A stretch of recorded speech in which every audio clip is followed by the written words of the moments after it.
Selamat datang, Bapak, Ibu, serta saudara-saudari yang sedang menyimak kisah di kanal Suara Hati Manusia. Hari ini saya mengajak Anda mengikuti sebuah kisah yang menggetarkan hati. Semua orang mengira seorang ayah telah gugur dalam tugas 8 tahun silam. Tetapi ketika akhirnya ia pulang, putra kandungnya justru menatapnya dengan bingung lalu bertanya lirih, "Pama mencari siapa?"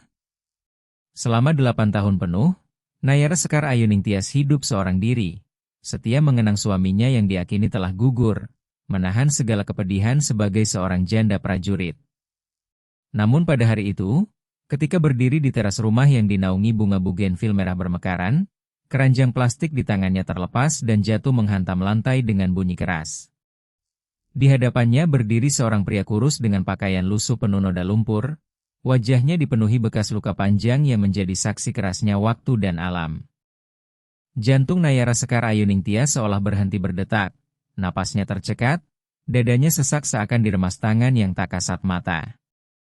Di sudut halaman, Raka Aditya Wiranata yang kini berusia 8 tahun sedang asyik mengukir gasing kayu. Bocah itu mengangkat wajah polosnya memandangi pria asing tersebut, lalu bertanya dengan suara bening, "Pama mencari siapa?" Pertanyaan sederhana itu menghunjam jauh lebih tajam daripada pisau ke dalam hati pria yang baru saja kembali dari ambang kematian. Air mata mengalir di pipinya yang legam, bibirnya bergetar hebat, tetapi tak satu kata pun sanggup keluar. Bagaimana mungkin seorang ayah yang bertahan hidup demi impian bertemu kembali dengan keluarganya justru harus menghadapi kenyataan sekejam ini? Untuk memahami semuanya, kita harus kembali ke 8 tahun sebelumnya. Saat itu, Arya Satria Wiranata adalah seorang perwira TNI yang bertugas di pos pengamanan perbatasan Long Midang, wilayah terpencil di Kecamatan Krayan, Kabupaten Nunukan, kawasan perbatasan Kalimantan Utara. Tugasnya bukan sekadar berpatroli menjaga setiap jengkal wilayah tanah air Indonesia, tetapi juga menghadapi jaringan penyelundup narkotika lintas negara yang setiap hari mengancam keamanan perbatasan. Arya Satria Wiranata dikenal pendiam, sederhana, kulitnya menggelap karena matahari dan kerasnya medan tugas, tetapi di balik ketegasannya tersembunyi hati yang hangat dan penuh perhatian. Di daerah terpencil itulah ia bertemu dengan Nayara Sekar Ayuningtyas, seorang guru sekolah dasar yang dengan sukarela mengajar anak-anak di Desa Longbawan. Cinta mereka tumbuh di tengah hutan dan pegunungan, lalu berakhir dalam sebuah akad nikah sederhana yang dipenuhi kebahagiaan di halaman pos pengamanan perbatasan Long Midang, disaksikan oleh rekan-rekan prajurit. Ketika bayi Raka Aditya Wiranata lahir, tangisan pertamanya memenuhi rumah dinas sederhana mereka, melengkapi kebahagiaan keluarga kecil itu. Orang-orang tua di kampung sering berkata bahwa menjadi istri seorang prajurit berarti harus sanggup memikul beban rumah tangga sekaligus merelakan suami mengabdi kepada negara.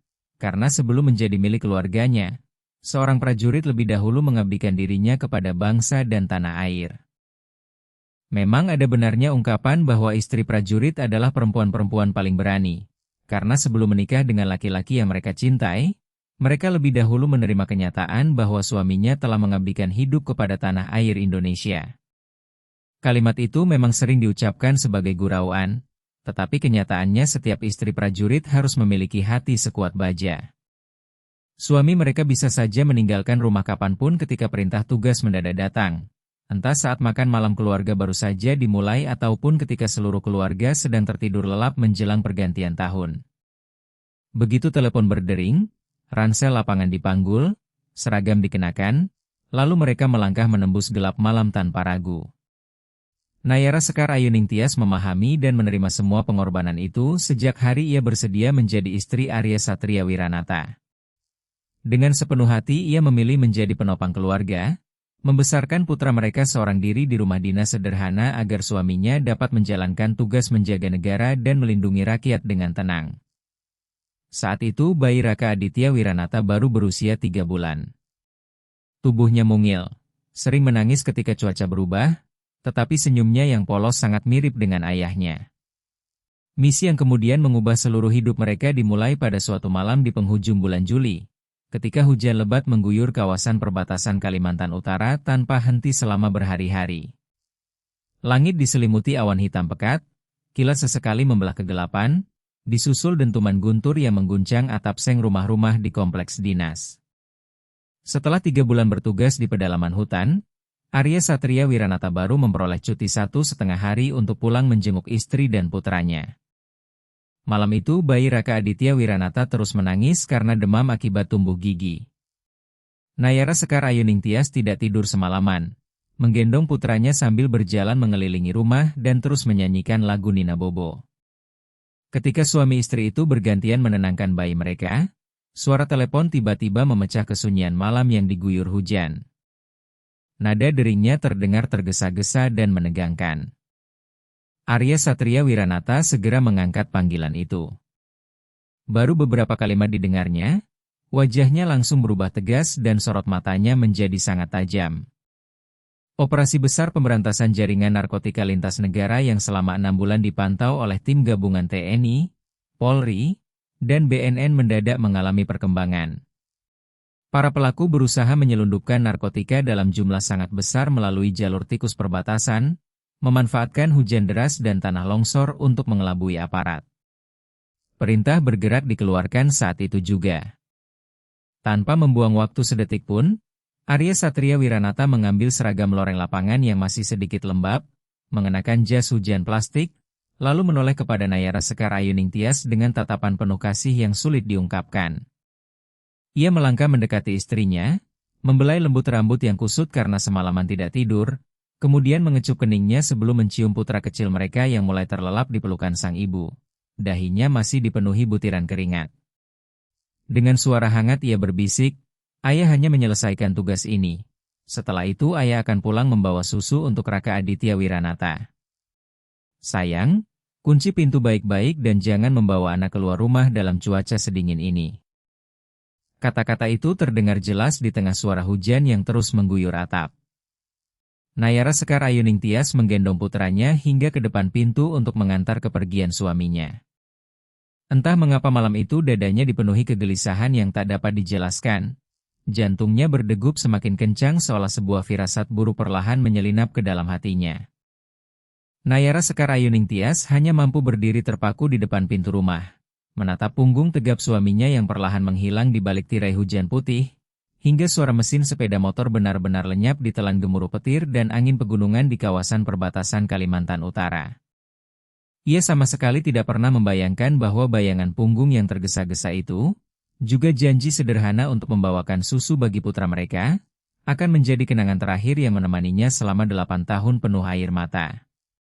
1 hari berlalu, lalu 2 hari, kemudian 3 hari, tetapi hujan tak kunjung reda.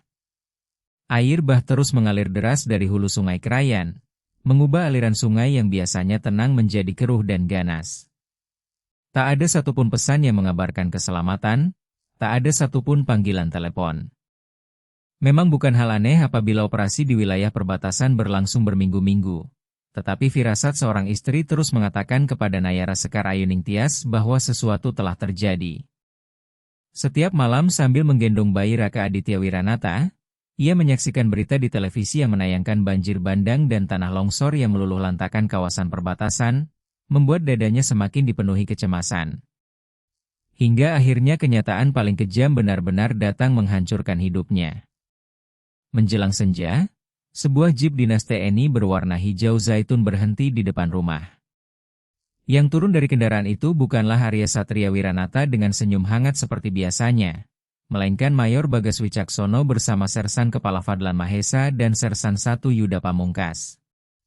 Wajah mereka pucat, mata sembab kemerahan, langkah kaki terasa begitu berat. Mereka bahkan belum sempat mengucapkan sepatah kata pun, tetapi ketika Nayara Sekar Ayuning Tias melihat ransel lapangan milik suaminya serta topi dinas yang masih dipenuhi lumpur berada di tangan salah seorang prajurit, lututnya langsung lemas hingga tubuhnya jatuh berlutut di anak tangga rumah. Operasi gabungan berhasil sepenuhnya. Jaringan penyelundup narkotika lintas negara berhasil dilumpuhkan dan barang bukti dalam jumlah terbesar berhasil diamankan. Namun kemenangan itu harus dibayar dengan harga yang sangat mahal. Saat mengejar Ruslan Darmaji yang melarikan diri ke pedalaman hutan, Arya Satria Wiranata sempat bergumul dengannya di tepi jurang. Tanah yang telah jenuh oleh hujan berhari-hari tiba-tiba longsor, Menyeret keduanya jatuh ke arus deras Sungai Krayan yang mengamuk di bawah. Rekan-rekannya mengerahkan seluruh kemampuan untuk melakukan pencarian selama 4 hari 4 malam, menyisir semak belukar, memeriksa bebatuan, hingga menelusuri hilir sungai, tetapi tidak menemukan jejak sedikit pun. Di tengah banjir yang begitu ganas, kemungkinan bertahan hidup hampir mustahil.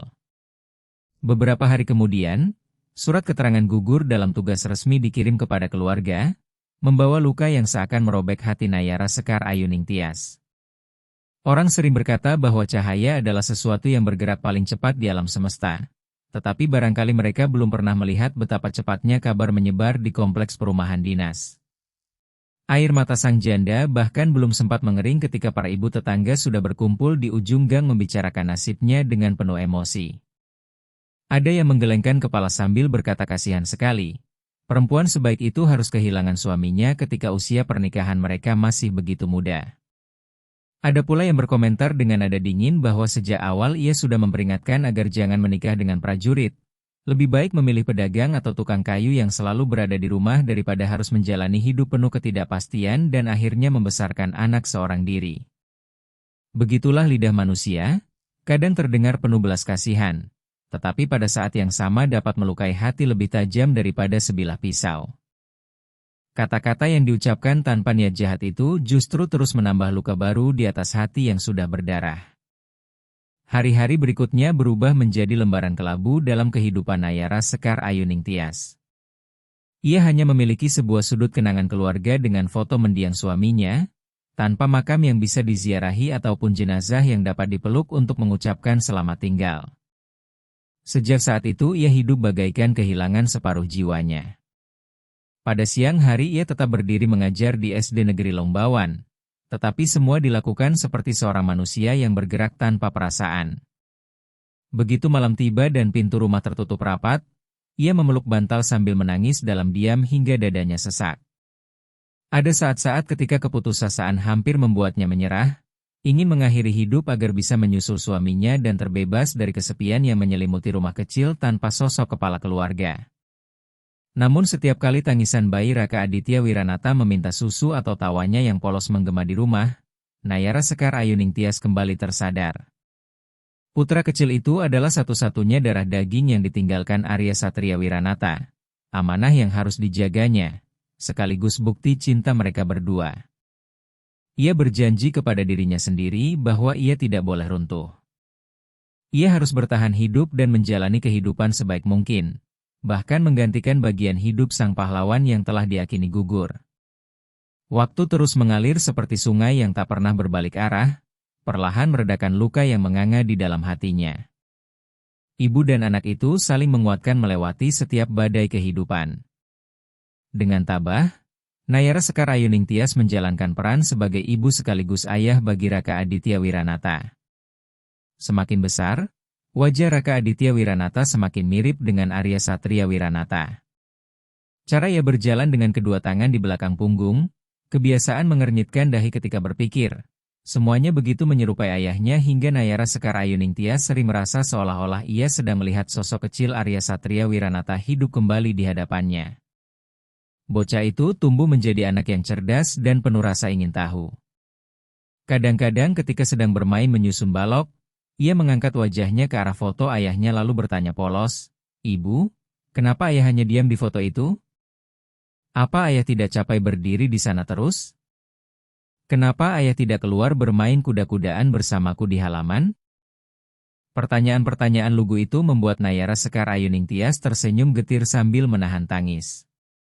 Ia hanya bisa membelai rambut lembut putranya dan menjawab dengan suara pelan, "Ayah sedang menjadi pahlawan yang melindungi banyak orang. Kalau semua orang jahat sudah berhasil dihentikan, ayah pasti pulang membawa susu dan pistol air untukmu." Hari demi hari berlalu begitu cepat hingga tanpa terasa 8 tahun telah lewat. Bayi yang dahulu selalu menangis dalam pelukannya kini telah menjadi murid kelas 3 sekolah dasar yang baik hati, pengertian, dan sangat menyayangi ibunya. Nayara Sekar Ayuning Tias pun mulai terbiasa menjalani hidup seorang diri. Ia memperbaiki lampu rumah yang rusak, membenahi atap seng yang bocor, dan menyelesaikan sendiri semua pekerjaan berat yang dulu dilakukan suaminya. Selama bertahun-tahun itu tidak sedikit pria baik yang datang menawarkan diri menjadi pendamping hidupnya serta ayah bagi Raka Aditya Wiranata. Tetapi semuanya ia tolak dengan senyum yang dipenuhi kesedihan. Di dalam hatinya, bayangan Arya Satria Wiranata tidak pernah memudar sedikit pun. Cinta yang ia simpan untuk suaminya tetap utuh seperti hari pertama mereka saling mengikat janji. Kehidupan ibu dan anak itu perlahan kembali tenang setelah badai besar yang pernah menghancurkan keluarga mereka. Setiap pagi Nayara Sekar Ayuning Tias berangkat mengajar di SD Negeri Longbawan, sementara Raka Aditya Wiranata pergi ke sekolah dengan tas di punggungnya. Menjelang malam mereka kembali berkumpul mengelilingi hidangan makan keluarga yang sederhana, berbagi cerita dan tawa yang sedikit demi sedikit mengusir sunyi dari rumah kecil mereka. Namun hidup memang selalu seperti sebuah serial panjang yang dipenuhi alur tak terduga. Tak seorang pun pernah tahu bahwa keajaiban kadang masih bertahan di tempat-tempat yang paling gelap dan paling putus asa. Jauh dari Longbawan, Kabupaten Nunukan, ratusan kilometer menembus hutan lebat di perbatasan, Arya Satria Wiranata ternyata tidak pernah meninggal. Setiap hari, setiap jam, ia diam-diam berjuang merebut kembali hidupnya dari ambang kematian demi menemukan jalan pulang kepada istri dan putranya. Kenyataan hidup terkadang bahkan jauh lebih luar biasa daripada sinetron yang biasa ditonton banyak keluarga setiap malam. Pada malam ketika hujan deras dan tanah longsor menerjang, arus banjir yang dipenuhi lumpur menyeret Arya Satria Wiranata tanpa ampun bagaikan sehelai daun kering. Tubuhnya terus dihantam batu-batu besar di dasar Sungai Krayan hingga akhirnya ia kehilangan kesadaran karena rasa sakit yang luar biasa. Saat itu batas antara hidup dan mati begitu tipis. Seolah-olah takdir masih memberi kesempatan kepadanya untuk bertahan, arus sungai justru membawa tubuhnya puluhan kilometer melintasi aliran sungai perbatasan yang memisahkan Indonesia dan Malaysia, sebelum akhirnya terdampar di sebuah bantaran sungai terpencil di Kampung Pensiangan, Sabah, sebuah desa pegunungan yang hampir sepanjang tahun diselimuti kabut dingin. Menjelang fajar, Jaya Luntung, seorang warga suku pedalaman yang sedang memeriksa perangkap hewan di hutan, menemukan tubuh seorang pria yang terbujur lemah di dekat batang pohon lapuk di tepi sungai. Kondisi Arya Satria Wiranata saat itu sangat mengenaskan. Pakaiannya robek di sana-sini akibat tersayat bebatuan, tubuhnya dipenuhi luka, darah mengalir membasahi rerumputan.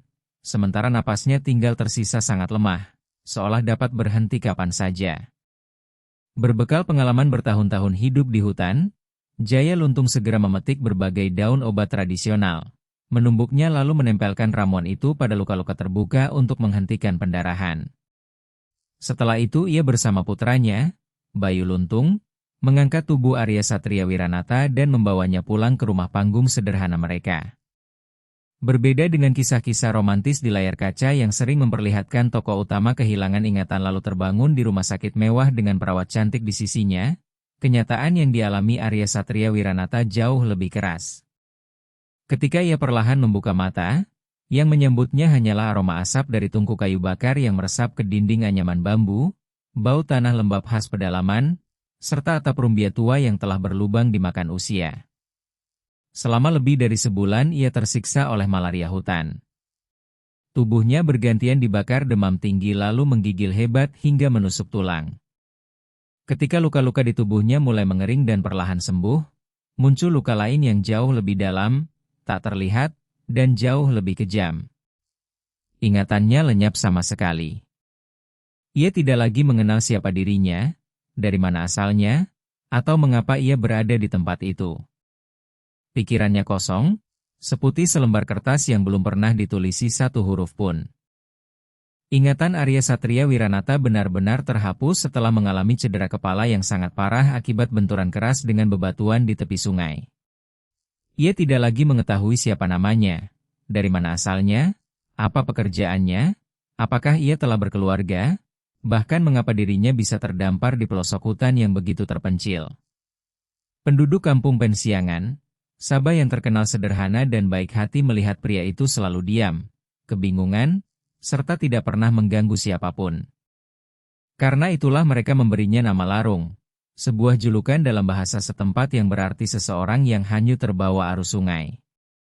Dalam sekejap, Arya Satria Wiranata, Prajurit Satuan Tugas Pengamanan Perbatasan TNI Angkatan Darat yang dahulu gagah, cerdas, dan pemberani, berubah menjadi seorang lelaki tanpa identitas yang menggantungkan hidup pada sepiring nasi hangat, singkong bakar, dan kebaikan keluarga Jaya Luntung. Demi membalas budi penyelamatnya, Larung bekerja tanpa mengenal lelah. Sejak matahari belum terbit hingga malam tiba, ia menebang kayu bakar, memikul air dari sungai, membuka ladang, mencangkul tanah, dan mengerjakan semua pekerjaan berat dengan tenaga yang dimilikinya. Seluruh warga kampung menyayangi pemuda bertubuh tinggi itu karena ia selalu bekerja keras tanpa pernah mengeluh sedikit pun. Bahkan beberapa mak comblang di kampung sempat berbisik-bisik ingin menjodohkannya dengan para janda atau perempuan yang belum menikah agar ia memiliki keluarga baru. Namun setiap kali mereka datang membawa makanan dan minuman sebagai alasan untuk berkenalan, Larung justru buru-buru mengambil parang lalu berjalan ke tepi sungai, duduk memahat kayu hingga larut malam sebelum diam-diam kembali ke rumah. Melihat sikapnya yang selalu menghindari perempuan, para mak comblang hanya bisa menggelengkan kepala sambil berkata sayang sekali. Pemuda setampan dan setinggi itu seperti kehilangan sebagian jiwanya. Di balik wajahnya yang selalu tenang dan pasrah, jauh di dasar mata Larung tersembunyi penderitaan yang tak pernah diketahui siapapun. Setiap malam ketika seluruh kampung telah tertidur setelah seharian bekerja, ia justru terjaga, membolak-balik tubuhnya tanpa mampu memejamkan mata. Ia memegang kepalanya erat-erat, berusaha mencari sepotong kecil kenangan yang hilang, seolah sedang menyusun teka-teki raksasa tanpa pernah melihat gambar aslinya. Rasa putus asa itu begitu menyiksa.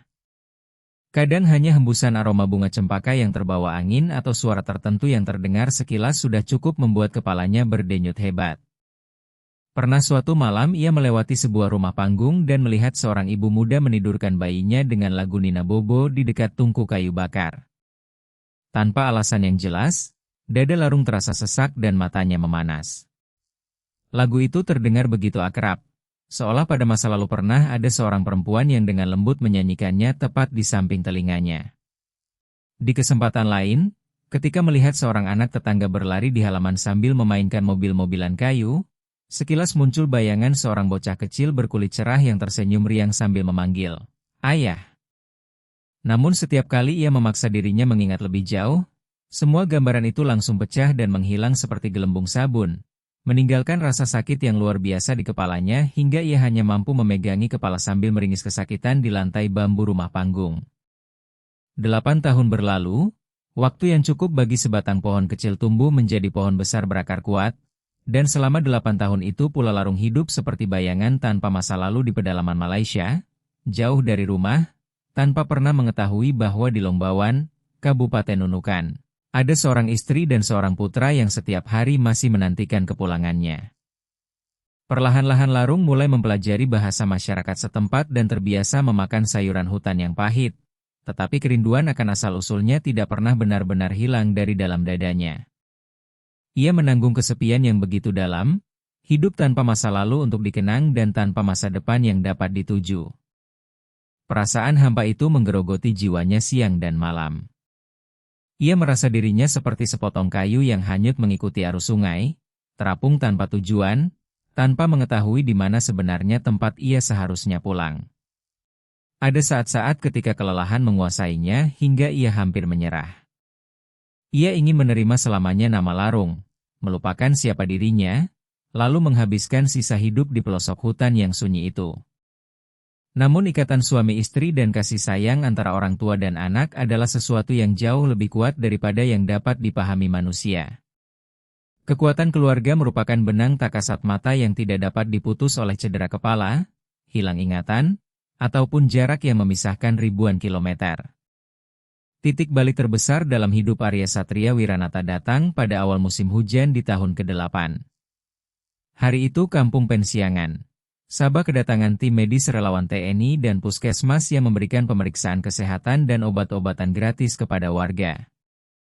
Di tengah keramaian itu berdiri seorang dokter militer berusia paruh baya, Dr. Letnan Kolonel Hendra Gunawan, mengenakan seragam loreng hijau TNI yang begitu akrab. Begitu mata Larung menangkap warna seragam itu, tubuhnya langsung membeku. Matanya membelalak, napasnya tertahan, dan kedua kakinya seolah tertancap di tanah merah. Sensasi seperti aliran listrik menjalar dari punggung hingga ke kepalanya, membangunkan setiap sel saraf yang selama bertahun-tahun tertidur. Kepalanya berdenyut hebat, seakan ribuan jarum menusuk kedua pelipisnya secara bersamaan. Seketika itu pula, potongan-potongan kenangan yang selama ini tercerai-berai mulai kembali menyatu dengan jelas. Ia mendengar kembali suara tegas komandan memberikan aba-aba di lapangan latihan, teringat malam-malam penyergapan di hutan lebat yang dingin dan dipenuhi dengungan serangga, dentuman senjata api di tepi jurang, lalu muncul senyum lembut Nayara Sekar Ayuning Tias, seorang guru muda dari desa Longbawan, genggaman tangan hangat istrinya pada malam yang diguyur hujan, tangisan pertama bayi Raka Aditya Wiranata, hingga suara dirinya sendiri berkata, "Ayah hanya menyelesaikan tugas ini, setelah itu ayah akan pulang membawa susu untuk Raka Aditya Wiranata." Kalimat sederhana itu bergema sangat jelas di dalam kepalanya yang baru saja terbangun dari kegelapan panjang. Dalam sekejap seluruh ingatannya kembali. Ia sadar bahwa dirinya adalah Arya Satria Wiranata, seorang kapten TNI dari Satuan Tugas Pengamanan Perbatasan TNI Angkatan Darat, bahwa istrinya adalah Nayara Sekar Ayuning Tias, putranya adalah Raka Aditya Wiranata, dan bahwa di Longbawan, Kabupaten Nunukan, masih ada sebuah rumah serta keluarga yang telah menunggu kepulangannya selama bertahun-tahun. Air mata mengalir deras di wajah pria berusia 36 tahun itu. Ia berlutut di atas tanah yang dingin, menutupi wajahnya dengan kedua tangan, lalu menangis terseduh-seduh seperti anak kecil. Tangisan itu memecahkan semua kesedihan, kerinduan, penyesalan, dan rasa kehilangan yang selama hampir 3.000 hari terpendam di dalam dirinya ketika ia hidup tanpa mengetahui siapa dirinya sebenarnya. Melihat Larung tiba-tiba menangis terseduh-seduh, Jaya Luntung segera berlari menghampiri untuk menopangnya. Namun Larung hanya memeluk erat pria berambut putih itu sambil terisak, bibirnya bergetar hebat, berulang kali berkata dengan bahasa Indonesia, "Saya sudah ingat, Bapak. Saya punya istri dan anak di kampung halaman. Saya harus pulang, saya harus pulang." Keluarga Jaya Luntung ikut menitikkan air mata. Walaupun mereka tidak sepenuhnya memahami setiap kata yang diucapkan Larung, mereka dapat melihat cahaya harapan yang kembali menyala di matanya. Mereka sadar bahwa hari ketika burung yang tersesat akhirnya menemukan jalan pulang ke sarangnya telah tiba. Meski berat melepaskan pemuda jujur dan pekerja keras yang telah hidup bersama mereka selama 8 tahun, seluruh keluarga segera menyiapkan bekal perjalanan. Mereka membungkus beberapa bungkus biskuit ransum, sedikit akar pasak bumi yang berharga, bahkan menjual seekor kambing agar memperoleh sejumlah rupiah sebagai ongkos perjalanan bagi Arya Satria Wiranata. Perjalanan pulang menuju Longbawan, Kabupaten Nunukan penuh dengan rintangan. Tanpa KTP, tanpa kartu identitas TNI, dengan tubuh kurus, pakaian lusuh, dan janggut yang tidak terurus, Arya Satria Wiranata selalu dipandang penuh curiga di setiap terminal angkutan antar kota yang disinggahinya. Ia terpaksa menumpang truk pengangkut barang pada malam hari dan bekerja mengangkat muatan di gudang logistik demi mendapatkan nasi bungkus untuk mengganjal perut. Ketika jalan pegunungan terputus akibat longsor dan tak ada kendaraan yang bisa lewat, ia memanggul ransel lapangannya lalu berjalan kaki puluhan kilometer. Sandal karetnya aus hingga hampir putus, telapak kakinya melepuh dan berdarah, tetapi semua rasa sakit itu tidak ada artinya dibandingkan kobaran harapan yang memenuhi dadanya. Bayangan wajah lembut Nayara Sekar Ayuning Tias dan senyum polos Raka Aditya Wiranata menjadi cahaya yang terus membimbing setiap langkahnya. Semakin dekat ia menuju kampung halamannya, jantungnya berdetak semakin cepat, dipenuhi harapan sekaligus kecemasan. 8 tahun adalah waktu yang sangat panjang, cukup lama untuk mengubah segalanya. Apakah Nayara Sekar Ayuning Tias masih tinggal di rumah dinas lama itu? Ataukah ia telah menikah lagi dan menemukan kehidupan baru yang lebih damai? Bagaimanapun juga, surat keterangan gugur dalam tugas telah lama diterimanya. Seorang perempuan muda yang baik hati seperti dirinya tentu tidak mungkin luput dari cibiran orang-orang maupun lamaran dari pria-pria lain yang ingin menemaninya menjalani hidup. Jika benar istrinya telah memiliki keluarga baru, Arya Satria Wiranata tidak pernah berniat menyalahkannya. Ia merasa dirinya tidak memiliki hak sedikit pun untuk menyalahkan seorang istri yang telah menangis, menunggu, dan menanggung begitu banyak penderitaan karena dirinya. Dalam hati ia bertekad, seandainya Nayara Sekar Ayuningtyas benar-benar telah hidup bahagia bersama orang lain, ia hanya ingin melihat istri dan putranya dari kejauhan. Walaupun harus menelan air mata lalu pergi diam-diam tanpa memperkenalkan diri, ia akan menerima takdir itu. Namun kerinduan untuk memeluk darah dagingnya sendiri dan memohon maaf kepada istrinya akhirnya mengalahkan segala ketakutan. Ia tidak boleh menyerah. Berbekal kepingan-kepingan ingatan yang baru kembali, Arya Satria Wiranata melangkah dengan kaki yang gemetar menuju kompleks perumahan dinas di Longbawan, menyusuri ujung gang anggrek yang begitu dikenalnya. Pemandangan di sekeliling hampir tidak berubah. Pohon ketapang tua masih berdiri tenang di sudut halaman, gang berpaving yang lembab masih diselimuti lumut, dan di depan rumah, pohon bugenvil yang bermekaran tetap menghiasi teras dengan warna merah menyala, persis seperti pada malam ketika ia meninggalkan rumah untuk menjalankan tugas 8 tahun yang lalu. Segalanya tampak begitu nyata dan begitu akrab hingga membuat bulu kuduk meremang. Tetapi pada saat yang sama menghadirkan rasa sesak dan gugup yang sulit diungkapkan. Tangan Arya Satria Wiranata yang kurus dan dipenuhi bekas luka gemetar saat menggenggam erat pagar besi tua yang mulai berkarat, sementara matanya yang dipenuhi air mata menatap halaman kecil di depan rumah. Tepat pada saat itulah pandangannya jatuh pada sosok perempuan bertubuh ramping dengan blus sederhana yang mulai usang. Karena terlalu terkejut, Nayara Sekar Ayuningtyas menjatuhkan keranjang plastik yang dibawanya hingga menghantam lantai teras dengan suara keras. Di sampingnya berdiri seorang bocah laki-laki berusia 8 tahun yang tampan, Raka Aditya Wiranata, memandang pria asing itu dengan tatapan bingung sekaligus penuh kewaspadaan. Setelah perjalanan panjang yang dipenuhi penderitaan dan tragedi, roda takdir akhirnya mempertemukan mereka kembali pada sebuah sore yang sunyi. Dengan suara polos, bocah itu bertanya, "Pama mencari siapa?" 4 kata sederhana itu menghantam dada Arya Satria Wiranata jauh lebih menyakitkan daripada luka manapun yang pernah ia alami. Tubuhnya membeku. Kaki yang selama berhari-hari sanggup menempuh pegunungan dan lembah tiba-tiba kehilangan seluruh tenaganya. Ia jatuh berlutut di atas lantai yang lembab, kedua tangannya yang penuh bekas luka terulur ke depan sambil gemetar, ingin meraih putranya. Tenggorokannya tercekat. Ia ingin memanggil, "Raka Aditya Wiranata, ayah sudah pulang," tetapi tidak satu kata pun sanggup keluar. Yang mengalir hanyalah air mata hangat membasahi wajahnya yang kasar dan kelelahan. Melihat pria asing itu tiba-tiba berlutut sambil menangis, Raka Aditya Wiranata ketakutan.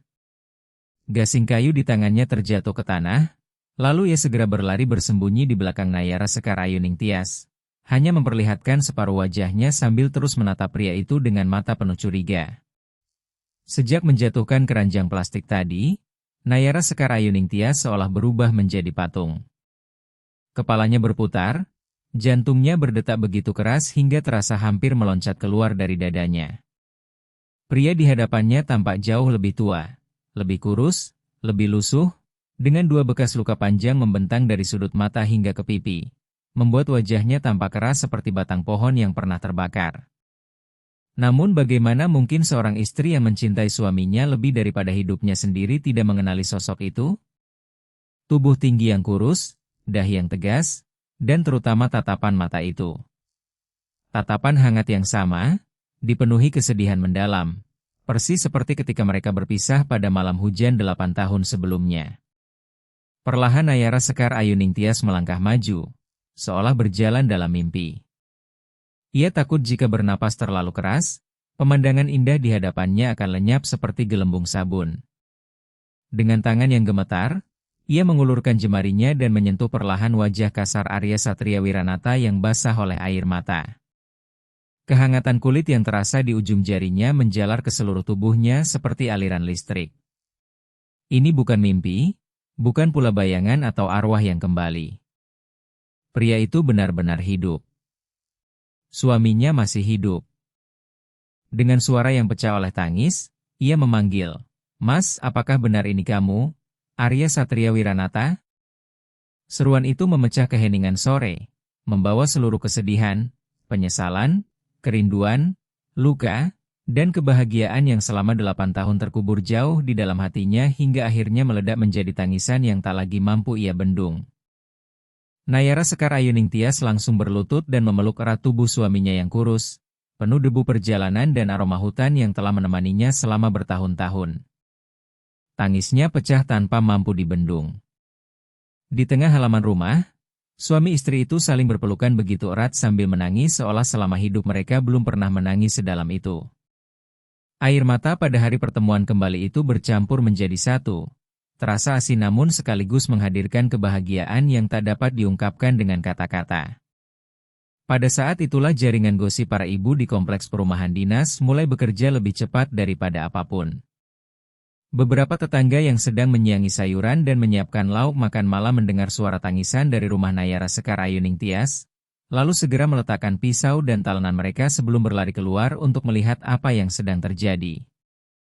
Mereka mengintip dari balik pagar besi yang dipenuhi bunga bugenvil, mata terbelalak dan mulut terbuka lebar karena terkejut. Bahkan alur cerita sinetron paling dramatis pun rasanya sulit menandingi pemandangan di depan mata mereka.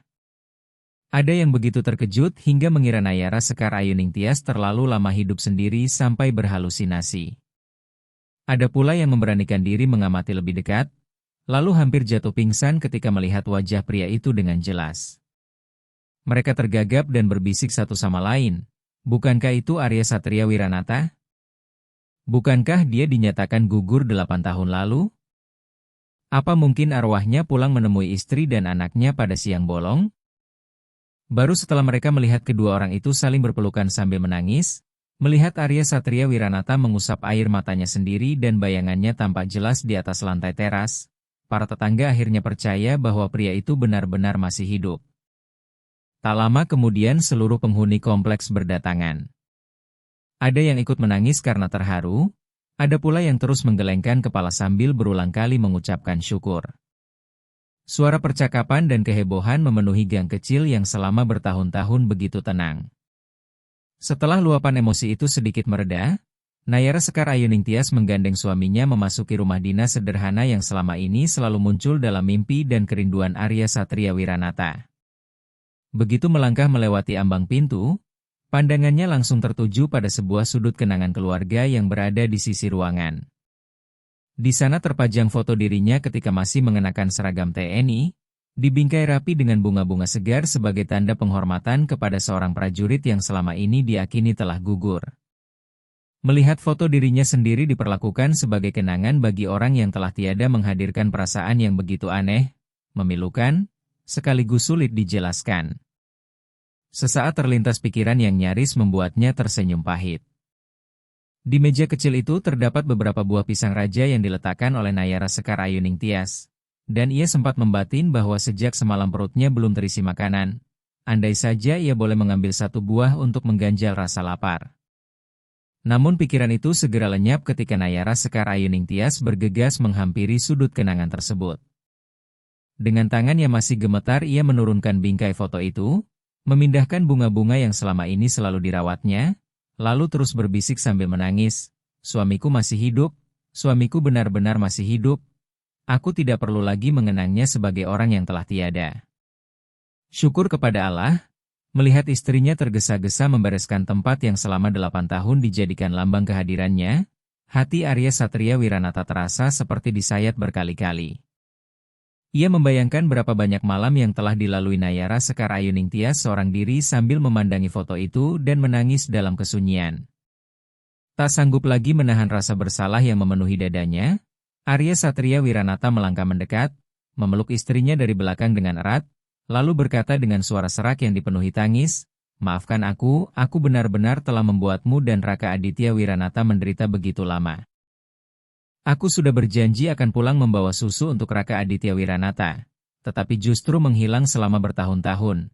Namun sesungguhnya, tragedi paling menyakitkan dari sebuah perpisahan bukanlah saat keluarga menerima surat keterangan gugur dalam tugas, melainkan ketika hari kepulangan akhirnya benar-benar tiba." Setelah tangis haru mulai mereda, Arya Satria Wiranata perlahan menoleh mencari sosok putranya. Sejak tadi Raka Aditya Wiranata masih memeluk tiang rumah sambil berdiri di sudut ruangan. Mata bulatnya terbuka lebar karena kebingungan melihat semua peristiwa aneh yang sedang terjadi. Arya Satria Wiranata berlutut dengan satu kaki di lantai, memaksakan senyum selembut mungkin, lalu memanggil dengan suara hangat, "Kemarilah, Nak. Ayah sudah pulang. Kamu sudah besar sekali. Biar ayah memelukmu." Ia membuka kedua lengannya lebar-lebar, menunggu putranya berlari ke dalam pelukannya. Namun harapan itu tidak pernah terjadi. Raka Aditya Wiranata justru mundur beberapa langkah. Tatapannya dipenuhi rasa takut sekaligus penolakan. Di matanya, pria yang berdiri di hadapannya hanyalah orang asing dengan pakaian lusuh penuh debu, janggut yang menutupi sebagian wajah, tubuh yang mengeluarkan bau keringat akibat perjalanan panjang, serta dua bekas luka panjang yang membuat wajahnya tampak menyeramkan seperti tokoh jahat dalam film pahlawan super yang sering ia tonton. Bocah itu menggeleng kuat-kuat, bibirnya bergetar sebelum akhirnya menangis keras sambil berlari memeluk kaki Nayara Sekar Ayuning Tias. "Bukan. Ibu bohong. Siapa paman ini? Suruh paman pergi dari rumah kami. Ayahku sedang menjadi pahlawan di surga. Ayahku tampan seperti yang ada di foto, bukan seperti paman ini." Setiap tangisan dan setiap kalimat polos dari mulut anak kecil itu terasa seperti pisau yang terus menusuk hati Arya Satria Wiranata. Kedua tangannya yang sejak tadi terulur perlahan turun tanpa daya ke samping tubuhnya. Semua rasa sakit yang pernah ia alami, bertarung melawan maut, menderita malaria hutan, hidup 8 tahun tanpa ingatan dan tanpa nama, tidak pernah sepedi penolakan dari darah dagingnya sendiri. Bagi Raka Aditya Wiranata, Arya Satria Wiranata adalah seorang pahlawan sempurna yang hanya hidup di dalam bingkai foto dan dalam cerita indah yang selalu diceritakan ibunya sebelum tidur. Bukan seorang pria asing yang lusuh dan penuh bekas luka seperti yang berdiri di hadapannya sekarang. Melihat suaminya terluka, Nayara Sekar Ayuning Tias segera menarik tangan putranya dan berkata dengan nada tegas, "Tidak boleh begitu, Raka Aditya Wiranata. Itu ayahmu. Ayah terluka saat menjalankan tugas. Kemarilah dan peluk ayah." Namun semakin dipaksa, bocah itu justru menangis semakin keras dan terus berusaha menjauh. Arya Satria Wiranata mengusap air mata yang kembali mengalir, lalu menggeleng pelan menghentikan istrinya. Dengan senyum pahit yang penuh kepasrahan ia berkata lirih, "Jangan memarahi dia. Dia tidak salah. Lihatlah diriku sekarang. Bahkan aku sendiri hampir tidak mengenali wajahku ketika bercermin. Bagaimana mungkin aku menyalahkan seorang anak kecil yang ketakutan? Selama 8 tahun aku gagal menjadi seorang ayah. Aku tidak pernah menyuapinya makan, tidak pernah mengantarnya ke sekolah, tidak pernah menemaninya tumbuh besar. Wajar kalau dia tidak mengenaliku." Suasana di dalam rumah berubah begitu sunyi dan berat. Isak tangis seorang anak bercampur dengan helaan napas panjang seorang ayah yang baru kembali, menciptakan sebuah pertemuan yang seharusnya penuh kebahagiaan, tetapi justru dipenuhi luka yang begitu dalam. Malam itu menjadi malam paling panjang dan paling ganjil yang pernah dialami oleh 3 orang yang tinggal di bawah satu atap. Setelah Nayara Sekar Ayuning Tias mengambilkan seragam TNI lamanya yang masih tersimpan rapi di dasar lemari dan masih menyisakan aroma kapur barus, Arya Satria Wiranata mandi lalu kembali ke ruang makan dengan penampilan yang jauh lebih rapi. Makan malam mereka sangat sederhana, hanya terdiri atas sepiring sayur rebus dan semangkuk semur daging. Tetapi bagi Arya Satria Wiranata, hidangan itu terasa jauh lebih lezat daripada makanan apapun yang pernah ia santap selama bertahun-tahun hidup di pedalaman sambil bertahan dengan singkong bakar dan sayuran hutan. Namun suasana makan malam pertama keluarga itu justru terasa begitu canggung, sepi, dan penuh jarak. Raka Aditya Wiranata duduk meringkuk di salah satu sisi meja makan sambil memegang piring nasi tanpa berani mengangkat wajah. Setiap kali Arya Satria Wiranata mengambil sepotong daging lalu meletakkannya di piring putranya sambil berkata lembut agar ia makan lebih banyak supaya cepat besar, bocah itu langsung terkejut, hanya memakan nasi putihnya dan diam-diam menyingkirkan potongan daging tersebut ke tepi piring.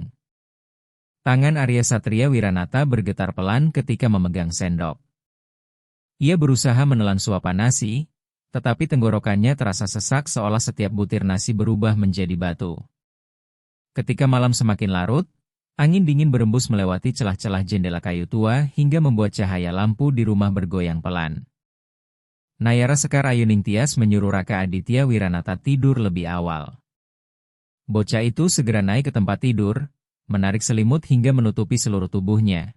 Seakan masih takut pria asing yang menurutnya belum dikenal itu akan mendekatinya. Arya Satria Wiranata menolak tidur di ranjang. Ia mengambil tikar pandan tua lalu membentangkannya di lantai rumah dan meminta izin kepada istrinya untuk beristirahat di sana. Selama 8 tahun hidup di pedalaman, ia telah terbiasa tidur di lantai rumah panggung atau beralaskan daun hutan sehingga ranjang empuk justru terasa asing baginya. Namun alasan yang paling besar adalah karena ia merasa dirinya seperti tamu yang datang tanpa diundang. Seolah tidak lagi memiliki tempat di rumah yang dahulu merupakan miliknya sendiri. Ia berbaring dengan kedua tangan menyangga kepala, memandangi langit-langit rumah yang dipenuhi bekas rembesan air hujan dari musim-musim sebelumnya. Dari arah ranjang kayu terdengar napas lembut Nayara Sekar Ayuning Tias dan Raka Aditya Wiranata yang telah tertidur. Perlahan ia memiringkan tubuh dan menatap wajah putranya yang sedang terlelap. Alis tebal dan hidung mancung bocah itu begitu mirip dengannya. Tetapi di antara mereka berdiri sebuah dinding tak kasat mata yang terasa lebih kokoh daripada gunung manapun yang pernah ia daki. Ia baru menyadari bahwa kepulangannya bukanlah akhir dari semua penderitaan, melainkan awal dari perjuangan yang jauh lebih berat. Kali ini ia tidak lagi berhadapan dengan banjir bandang, penyelundup narkotika, atau maut di medan tugas, melainkan harus berjuang dengan kesabaran dan kasih sayang untuk mendapatkan kembali kepercayaan putranya serta mendengar satu panggilan yang paling ia rindukan, yaitu ayah. Namun sebagai seorang prajurit TNI, Arya Satria Wiranata tidak pernah mengenal arti menyerah. Di tengah kegelapan malam, secercah harapan kembali menyala di matanya. Keesokan paginya, sinar matahari lembut menembus sela-sela daun pohon ketapang di depan rumah, membawa udara segar setelah malam yang dingin. Kebiasaan disiplin yang telah melekat selama bertahun-tahun membuat Arya Satria Wiranata bangun sebelum fajar. Ketika kokok ayam baru terdengar dari kejauhan, ia telah melipat selimutnya dengan rapi, lalu melangkah perlahan keluar rumah agar tidak membangunkan Nayara Sekar Ayuning Tias dan Raka Aditya Wiranata yang masih tertidur lelap. Tanpa berkata apapun, ia mulai menyingsingkan lengan baju dan membersihkan halaman kecil yang dipenuhi daun-daun kering, seolah ingin sedikit demi sedikit mengembalikan kehangatan ke rumah yang telah lama kehilangan dirinya. Sejak pagi itu, medan perjuangan Arya Satria Wiranata bukan lagi garis depan perbatasan atau operasi militer, melainkan upaya diam-diam untuk menebus 8 tahun yang hilang sebagai suami dan ayah. Ia memang kembali sebagai pria yang pendiam, tetapi kedua tangannya tidak pernah berhenti bekerja. Ia memanjat atap rumah untuk memperbaiki lembaran seng yang rusak diterpa badai, memangkas dahan pohon yang menyentuh kabel listrik, lalu membongkar engsel pintu kayu yang selama bertahun-tahun selalu berderit setiap kali dibuka. Apapun yang dilihatnya rusak langsung ia perbaiki dengan cekatan dan rapi, bahkan lebih teliti daripada tukang bangunan profesional. Ketika Nayara Sekar Ayuning Tias bangun dan membuka pintu rumah, ia melihat suaminya yang tubuhnya telah dipenuhi keringat sedang memperbaiki anak tangga semen yang retak. Hidungnya terasa perih menahan tangis. Selama 8 tahun ia selalu memaksa dirinya menjadi perempuan yang kuat, melakukan sendiri semua pekerjaan berat di rumah. Tetapi baru saat itu ia kembali merasakan ketenangan karena ada seorang laki-laki yang berdiri di sampingnya untuk memikul beban keluarga. Sayangnya, tembok yang memisahkan Arya Satria Wiranata dan Raka Aditya Wiranata tidak mungkin diperbaiki hanya dengan palu atau semen. Saat sarapan bersama menikmati semangkuk soto ayam buatan Nayara Sekar Ayuning Tias, Raka Aditya Wiranata tetap diam-diam membawa mangkuknya ke sudut meja yang paling jauh, menghabiskan makanannya secepat mungkin, lalu segera menyandang tas sekolah dan berlari keluar rumah sambil menghindari tatapan ayahnya seolah sedang menghindari orang asing. Seorang prajurit yang pernah menghadapi penyelundup narkotika dan maut di perbatasan kini justru merasa canggung di hadapan putranya sendiri. Namun Arya Satria Wiranata tidak pernah menyerah. Ia memahami bahwa kasih sayang tidak bisa dipaksakan, melainkan harus ditumbuhkan sedikit demi sedikit melalui kesabaran. Siang itu, ketika sedang menyapu halaman, Ia menemukan sebuah gasing kayu yang belum selesai dibuat dan sebuah mainan pahlawan super yang salah satu lengannya telah patah tergeletak di sudut teras. Ia mengambil kedua benda itu, mengusapnya perlahan, lalu tersenyum tipis. 8 tahun hidup di pedalaman telah membuat kemampuannya mengolah kayu menjadi sangat terampil.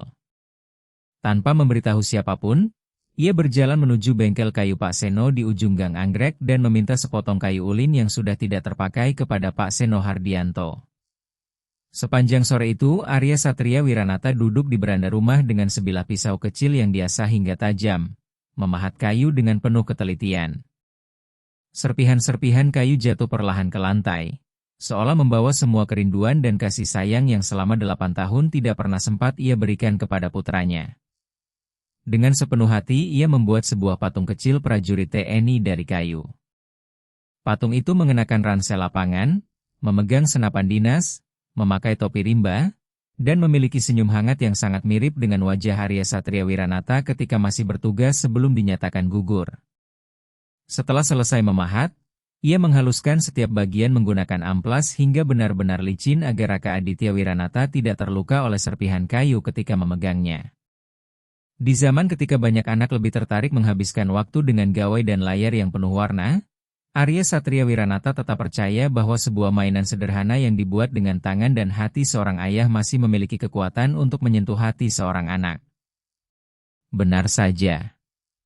Sore itu, ketika pulang dari sekolah, Raka Aditya Wiranata baru saja melangkah melewati pagar rumah, tetapi langkahnya langsung terhenti. Tatapannya seketika tertuju pada sebuah patung kecil prajurit TNI dari kayu yang berdiri tegak di ambang jendela kamarnya. Patung itu mengilap, dipahat dengan sangat rapi dan tampak gagah. Raka Aditya Wiranata diam-diam melirik ke sekeliling. Nayara Sekar Ayuning Tias sedang sibuk menyiangi sayuran di dapur, sementara pria yang masih ia anggap orang asing itu sedang memperbaiki pipa air di halaman belakang. Dengan langkah pelan, ia menghampiri patung tersebut, menelan ludah, lalu mengusap perlahan permukaan kayunya yang halus. Matanya berbinar penuh rasa kagum. Ia mengangkat patung itu dengan hati-hati, memutarnya ke segala arah sambil membayangkan sang prajurit sedang bertempur melawan penjahat seperti pahlawan super dalam hayalannya.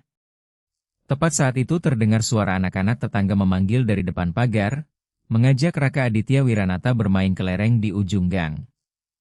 Dengan bangga ia membawa patung kayu itu keluar untuk dipamerkan kepada teman-temannya. Namun kebahagiaan itu tidak bertahan lama.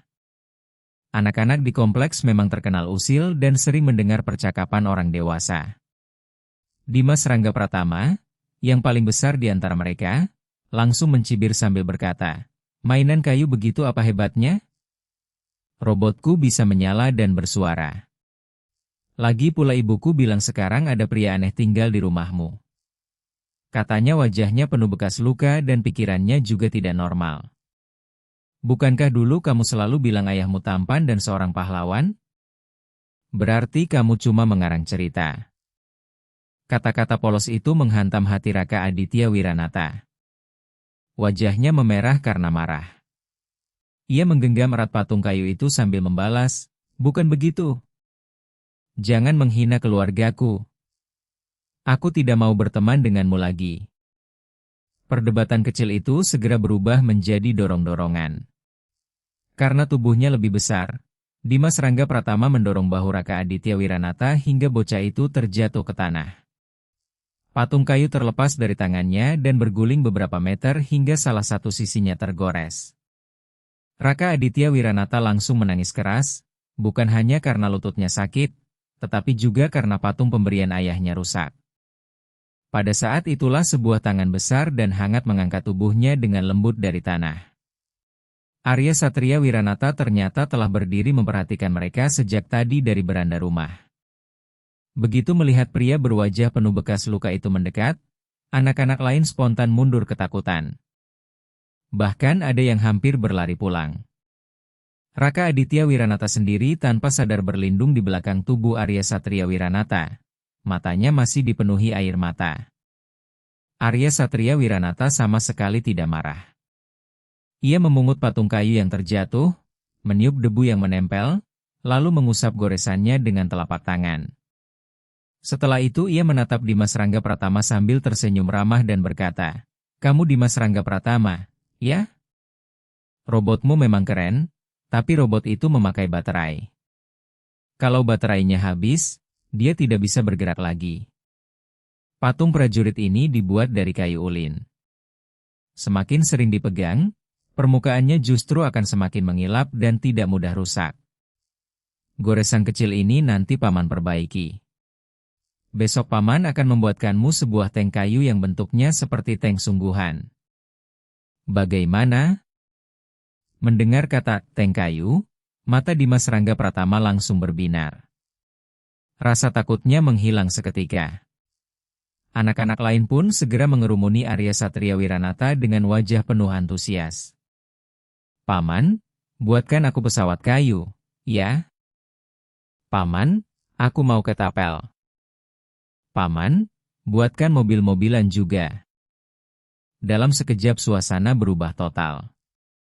Anak-anak yang beberapa saat sebelumnya masih mengejek ini berebut meminta dibuatkan mainan. Bahkan mereka mulai memanggilnya dengan penuh semangat, "Paman Arya Satria Wiranata. Paman pahlawan."